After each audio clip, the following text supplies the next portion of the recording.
lievitazione. Andiamo a prendere una cassetta, una spolverata di farina, mettiamo i nostri panetti a farle dormire.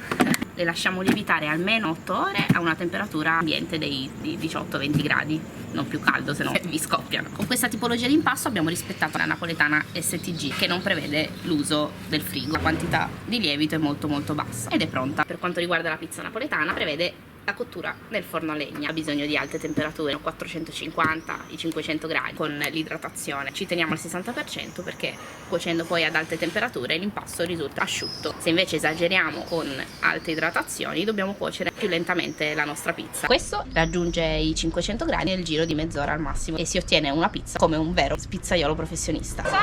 Mozzarella fiorellante, vergine, basilico in forno, un forno domestico che ha fatto anche oltre 200 pizze.